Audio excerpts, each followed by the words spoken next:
இப்போல்லாம் ஓபிக்கு வர பேரண்ட்ஸ் நெறைய பேர் என்கிட்ட கேட்குற கேள்வி என்னன்னா, மேடம் என் குழந்தைக்கு காஃப் சிரப் யூஸ் பண்ணலாமா? வேண்டாமா?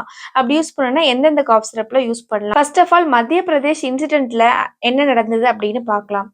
ஆக்சுவலா குழந்தைங்களுக்கு தயாரிக்கிற சிரப்ல அதோட வளவளப்பு தன்மைக்காக புரோபிலீன் கிளைகால் இல்ல கிளிசரின் அப்படின்ற சால்வெண்ட்டை வந்து மிக்ஸ் பண்ணுவாங்க.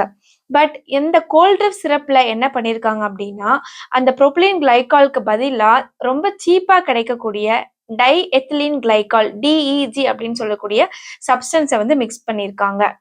அதை குடிச்ச குழந்தைங்களுக்கு கிட்னி ஃபெயிலியர் ஆகி இறந்து போயிருக்காங்க. ஸோ இதை நாம எப்படி அவாய்ட் பண்றதுன்னு பார்த்தீங்கன்னா, செலெக்ஷன் ஆஃப் பிராண்ட் தாங்க.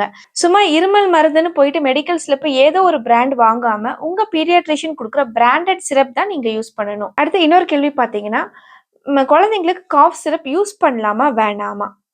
ஆக்சுவலா பார்த்தீங்கன்னா, காஃப் எப்படி வருது அப்படின்னா, நம்ம மூச்சு குழாய்க்குள்ள ஏதோ ஒரு தூசியோ, அலர்ஜனோ, இல்ல ஏதோ வைரஸ் பார்ட்டிகளோ ஏதோ ஒண்ணு உள்ள போறனால, நம்ம மூச்சு குழாயில ஒரு ரியாக்ஷன் நடந்து அத வெளிய தள்றதுக்காக வர்றது தான் இருமல்.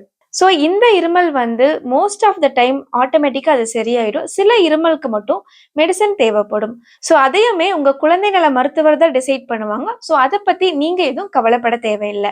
ஒரு சிரப்னால 20 குழந்தைய இழந்திருக்கோம் அப்படின்றது மிகவும் வருத்தப்பட வேண்டிய விஷயம் தான். பட் அதுக்காக பேரண்ட்ஸ் நீங்க யாருமே பேனிக் ஆகாதீங்க. அந்த ஃபார்மா சம்பந்தப்பட்ட மெடிசின்ஸ் எல்லாமே பேன் பண்ணிட்டாங்க. ஸோ இப்ப மார்க்கெட்ல இருக்கிற மெடிசின்ஸ் எல்லாமே சேஃப் ஆனது தான். Thank you.